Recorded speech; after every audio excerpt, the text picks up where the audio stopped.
Halo, saya Ariel Noah. Jangan lupa kalian subscribe channel ini ya. Channel Karam Kali Aja Seram. Jangan lupa juga kalian like, komen, dan share. Terima kasih ya. Bye-bye.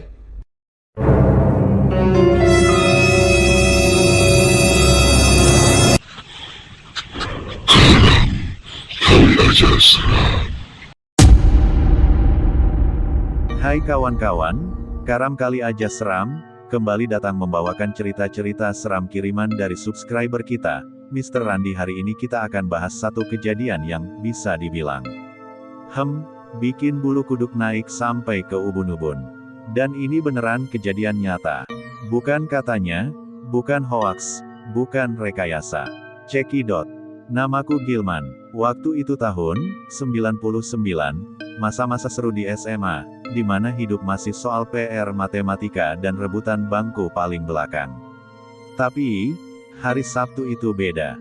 Hari Sabtu itu malah ngebawa aku ke sebuah kejadian yang sampai sekarang bikin aku merinding. Simak sampai habis ya, jangan lupa subrek, like, dan komen. Markijut, mari kita lanjut.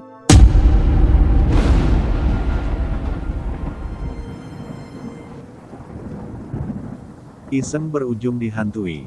Hari itu, aku pulang sekolah kayak biasa. Tapi pas sampai rumah, aku ngeliat ada keramaian di depan rumah tetangga. Wah, penasaran dong. Langsung aku parkirin motor, masuk rumah sebentar, terus cus ke TKP. Dan, kawan-kawan, astaga, apa yang aku lihat? Iya, beneran, tulang belulang manusia. Ini bukan tulang ayam geprek, bukan tulang ikan pindang, tapi tulang manusia asli. Udah kekuningan, ada yang masih nyisa sedikit sisa kain lusuh. Kalian bisa bayangin gak? Gak kebayang sih. Itu tulang siapa? Kenapa bisa di situ? Kenapa tiba-tiba muncul pas ada galian kabel? Dan yang lebih serem lagi, kawan-kawan, malam harinya, aku mulai ngalamin sesuatu yang bikin aku nyesel udah datang ke TKP tadi siang. Nah kawan-kawan, ini nih awal mula dari kesalahan fatal. Aku, Gilman, bocah SMA yang masih polos tapi rada iseng, malah ngelakuin hal yang gak seharusnya dilakukan. Gilman yang penasaran, melihat tumpukan tulang dan tanpa pikir panjang mengambil satu ruas tulang punggung. Di depan orang-orang sih aku cuma liatin aja, pura-pura biasa. Tapi dalam hati, aku pengen bawa satu. Dan bener aja, pas gak ada yang lihat, CAPCUSS. Aku selipin tuh tulang ke kantong dan buru-buru pulang. Gilman masuk ke kamar, membuka laci lemari, lalu menyimpan tulang itu di dalamnya. Tujuannya, gak ada, cuma buat koleksi aja. Yah, namanya juga anak muda, kan suka gitu. Gak mikir panjang. Aku bahkan sempat kepikiran nanti mau pamerin ke temen-temen biar kelihatan keren. Hahaha, ngeselin banget kan? Tapi kawan-kawan, malam itu, sesuatu yang aneh mulai terjadi. Abis maghrib, aku langsung cus ke rumah temen buat nongkrong. Rumah kosong, orang-orang pada keluar, aku tinggal aja tuh kamar tanpa rasa takut. Begitu aku balik, ada sesuatu di kamarku, dan itu bikin aku merinding sejadi-jadinya. Kawan-kawan, kalian tahu gak? Malam itu, aku ngalamin kejadian yang bikin jantungku nyaris rontok. Gilman duduk nongkrong bareng teman-temannya, suasana santai, ketawa ketiwi. Lalu jam dinding menunjukkan pukul 2 pagi. Aku tuh biasanya kalau nongkrong bisa sampai subuh, kawan-kawan. Tapi anehnya, malam itu, baru jam 2 aja aku udah ngantuk banget. Kayak ada yang maksa aku buat pulang lebih cepat. Gilman pamitan, naik motor, melaju di jalanan sepi. Tapi pas sampai dekat rumah, seorang perempuan berbaju putih duduk di pagar rumah tetangga yang tadi siang ditemukan tulang belulang. Astaga, ada cewek berambut panjang, pakai baju putih, duduk di pagar depan rumah tetanggaku. Dan, itu bukan orang biasa, kawan-kawan. Gilman yang pucat, tangannya gemetar di setang motor. Jangan tanya dua kali, tanpa babi bu. Langsung aku putar balik, CUSS ke rumah temen lagi. Mau tidur di rumah sendiri. OGAAA. Gilman kembali ke rumah temannya, berusaha santai tapi mukanya masih ketakutan. Pagi pun tiba, dan aku, Gilman yang sok kuat tapi sebenarnya ciut, akhirnya pulang pas matahari udah terang benderang. Orang rumah lagi pada pergi keluar kota. Jadi aku pikir, waktunya tidur seharian. Gilman rebahan di kasur, tertidur nyenyak. Tapi kawan-kawan, ada satu hal yang aku lupa. Tulang itu masih ada di LACIKU. Kawan-kawan, gue pikir tadi malam udah cukup serem ya. Udah lihat sosok perempuan di pagar rumah tetangga, udah kabur balik ke rumah temen. Tapi ternyata, malah ada yang lebih serem lagi. Gilman yang akhirnya bisa tidur di kamarnya setelah semalaman begadang, wajahnya yang mulai terlihat gelisah. Waktu itu sekitar jam 11 siang. Rumah sepi. Aku tidur lagi, nyari tambahan jam tidur lah ya. Tapi, kawan-kawan, dalam tidurku, aku bermimpi. Mimpi Gilman, kamar yang sama, kasur yang sama, tapi suasananya terasa berbeda. Ada aroma wangi samar-samar di udara. Di dalam mimpi itu, aku ngerasa lagi tidur di kamarku sendiri. Semua terlihat normal, sampai aku sadar ada seseorang duduk di sampingku. Seorang wanita dengan rambut panjang tergerai duduk di samping tempat tidur Gilman. Wajahnya cantik, kulitnya putih, dan pakaiannya terlihat seperti wanita Eropa zaman dulu. 2. Kawan-kawan, dia bukan wanita yang semalam. Rambutnya terang, pakai rok panjang warna putih, dan dia wangi banget. Beda dari bayangan hantu yang biasanya bau amis atau busuk, ini malah harum.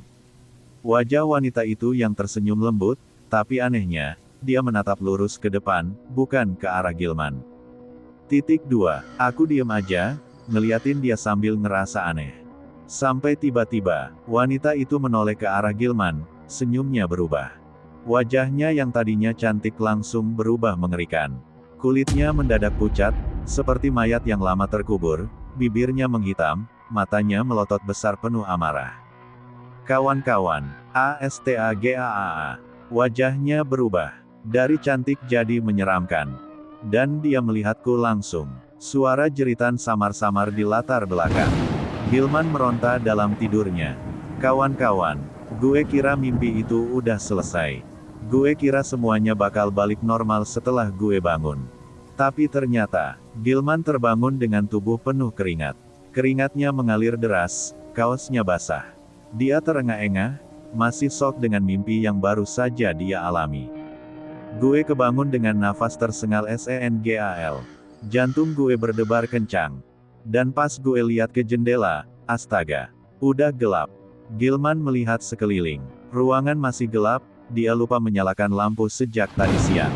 Rumah gue gelap gulita. Gue langsung meraba-raba dinding, nyari saklar lampu, dan pas gue tekan. Lampu kamar menyala, tapi bersamaan dengan itu, tiba-tiba mata Gilman membesar. Ada seseorang duduk di atas lemari. Sosok perempuan dari dalam mimpi tadi duduk di atas lemari. Rambut panjangnya tergerai ke bawah, wajahnya yang awalnya cantik sekarang terlihat menyeramkan. Senyumnya lebar, terlalu lebar untuk wajah manusia normal. Matanya melotot tajam ke arah Gilman. Suara tawa wanita tiba-tiba meledak di seluruh ruangan. Tawa itu begitu keras, begitu menusuk, sampai suara Gilman sendiri tenggelam dalam kengerian. Kawan-kawan, dia bukan cuma ada di dalam mimpi. Dia sekarang ada di kamarku. Gilman mencoba berteriak, tapi suaranya seperti tidak keluar. Badannya gemetar, seluruh tubuhnya terasa lemas, dan perlahan, penglihatannya mulai kabur. 2. Seluruh tubuh gue terasa berat. Kayak ada yang nahan, gue gak bisa gerak, gue gak bisa napas. Gilman jatuh pingsan di atas tempat tidurnya. Ruangan menjadi senyap. Dan akhirnya, gue pingsan. Tapi kawan-kawan, ini belum selesai, karena pas gue sadar, ada sesuatu yang bikin gue langsung lari keluar rumah. Aku coba bangun, aku coba gerak, tapi gak bisa. Badanku kaku. Sampai akhirnya, Gilman terlonjak bangun dengan napas terengah-engah. Keringat dingin mengalir di dahinya. Aku terbangun. Jantungku dak-dikduk gak karuan. Napasku kayak abis lari maraton. Dan yang paling bikin aku merinding. Ke meja dekat tempat tidur Gilman. Ada aroma wangi samar yang masih tersisa, seperti ada seseorang yang baru saja duduk di sana. Bau wanginya masih ada. Kawan-kawan, gue kira gue bakal bangun dalam keadaan normal, gue kira semuanya udah beres. Tapi pas gue buka mata, Gilman terbangun dengan wajah bingung. Cahaya matahari sudah masuk ke dalam rumah. Tapi ada yang aneh, suara ramai terdengar dari luar kamarnya. Rumah gue ramai, banyak orang berkerumun di ruang tamu. Dan yang paling bikin merinding, mereka semua ngeliat gue dengan wajah panik. Beberapa tetangga terlihat mengelilingi tempat tidur Gilman.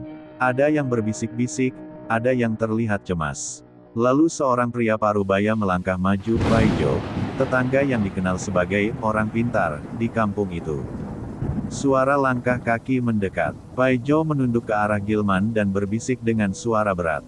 Paijo, kembalikan apa yang bukan milikmu. Duar, kata-kata itu langsung bikin gue keinget sesuatu yang seharusnya gak gue lakuin. Momen saat Gilman mengambil tulang dari galian kabel. Astaga, tulang itu. Gilman buru-buru bangkit dari tempat tidur, masih lemas, tapi langsung menuju ke lemari. Tangannya bergetar saat menarik laci di bawah, tapi tulangnya hilang. Gilman melotot, jari-jarinya mengacak-acak isi laci, tapi benda itu benar-benar gak ada di sana. Titik 2. Padahal gue yakin banget, gue taruh di sini. Gimana bisa hilang? Siapa yang ngambil? Paijo tersenyum tipis, lalu menepuk bahu Gilman. Paijo, syukurlah, kamu gak perlu balikin ke dia udah ngambil sendiri miliknya. Kawan-kawan, itu artinya, sosok itu, dia datang ke kamarku, dan dia sudah ambil tulangnya sendiri. Gilman menelan ludah, keringat dingin mengalir di dahinya. Gue langsung minta maaf. Gue janji gak akan ulangi lagi perbuatan bodoh itu. Dan menurut Paijo, sosok yang menghantui gue adalah None Belanda. Seorang perempuan dari zaman kolonial yang entah kenapa dikubur di tempat itu, dan konon. Kampung di masa lalu, suasana masih gelap, belum banyak rumah. Zaman dulu, saat kampung ini masih sepi, dia sering kelihatan. Tapi sejak kampung makin rame dan terang, sosoknya gak pernah muncul lagi, sampai gue datang dan ganggu ketenangannya. Kawan-kawan, pesan gue satu. Jangan pernah ambil sesuatu yang bukan milik kita. Karena kita gak pernah tahu, seberapa besar konsekuensinya. Jadi, masih mau iseng, kawan-kawan. Kawan-kawan, malam itu juga, setelah semua kejadian horor yang gue alami, Pak Ujo langsung ambil tindakan. Pak Ujo membawa Gilman ke teras rumah. Sebuah baskom berisi air dan beberapa rempah terlihat di sampingnya. Pak Ujo mulai membaca doa, lalu mengguyurkan air ke kepala Gilman. Gue dimandiin pakai air doa, dibersihin dari energi negatif, dan gak cuma itu, kawan-kawan. Gilman masuk kembali ke kamarnya, membawa lap dan ember. Pak Ujo mengangguk ke arahnya. Pak Ujo, cuci bersih tempat itu, jangan biarkan ada jejak lagi. Pak Ujo suruh gue cuci laci tempat gue naruh tulang itu. Gilman mulai mengelap laci dengan hati-hati. Sementara itu, tatapannya masih dipenuhi rasa takut dan penyesalan. Titik 2. Kawan-kawan, malam itu gue sadar. Ini bukan cuma tentang gue, ini tentang seseorang yang udah lama gak tenang, dan gue tanpa sengaja malah ganggu ketenangannya. Para pekerja proyek galian terlihat mengembalikan tulang belulang ke tempat semula. Mereka menggali lubang kecil, lalu menguburkannya kembali dengan hati-hati. Titik 2. Dan akhirnya, tulang-tulang itu dikembalikan ke tempat semula. Gilman yang kini duduk di tempat tidurnya, menatap keluar jendela. Ia menarik napas dalam, lalu bergumam pelan. Siapapun kamu, pemilik tulang itu, istirahatlah dengan tenang, dan aku minta maaf. Kawan-kawan, dari cerita ini, gue belajar sesuatu. Kadang, hal yang kelihatannya sepele, bisa membawa konsekuensi besar. Jadi, apapun itu, jangan pernah ambil sesuatu yang bukan milik kita. Dan yang paling penting, selalu hormati mereka yang sudah tiada, karena siapa tahu, mereka masih ada di sekitar kita. Terima kasih. Buat kamu yang lagi nganggur, kamu bisa daftar Maxim aja, lumayan buat tambahan. Buat yang mau daftar, tanpa SIM bisa, kendaraan lama bisa, langsung jadi, langsung bisa dipakai untuk narik. ADM-nya 50.000 aja. hubungi WhatsApp 082283998955. Bisa untuk seluruh wilayah di Indonesia.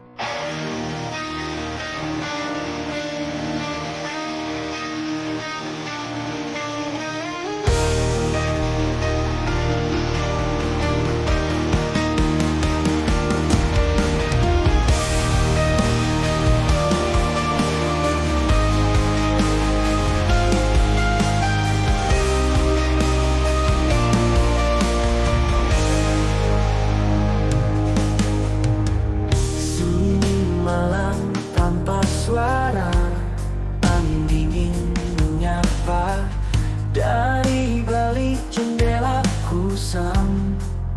Bayangan hitam melintas, hantu di dalam mimpi mengintai tanpa henti.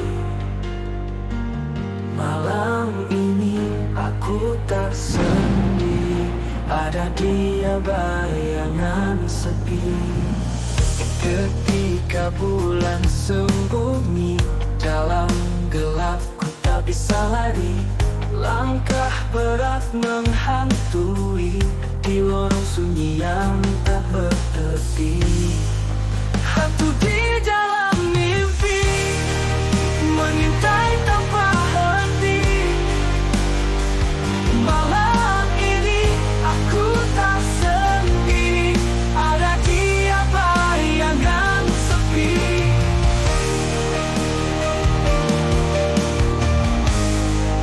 Ketika bulan sembunyi dalam gelap, ku tak bisa lari. Langkah berat menghantui di lorong sunyi yang tak bertepi. Hantu di dalam mimpi mengintai tanpa henti. Malam ini aku tak sendiri, ada dia bayangan sepi.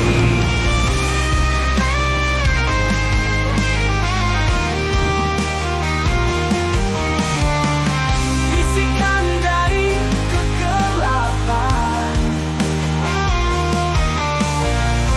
menyebut namaku perlahan. Aku terperangkap tak berdaya dalam bayangan yang tak nyata. Di dalam mimpi mengintai tanpa henti. Malam ini aku tak sendiri, ada dia bayangan sepi. Sunyi kembali melingkupi, namun bayangan itu tak pergi. Dalam malam yang mencekam, aku tersesat hilang dalam gelap.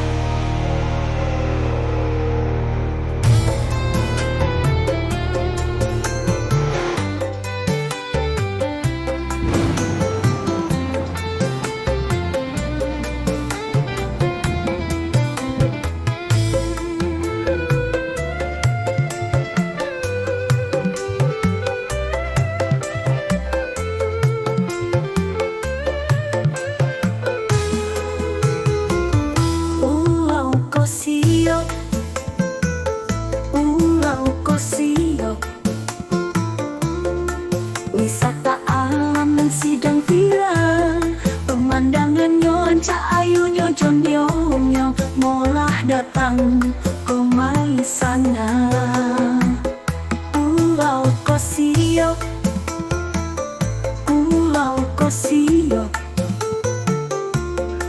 adanya di kampung Panjang, topengnya di Perambahan. Jangan lupa datang dan ramaikan.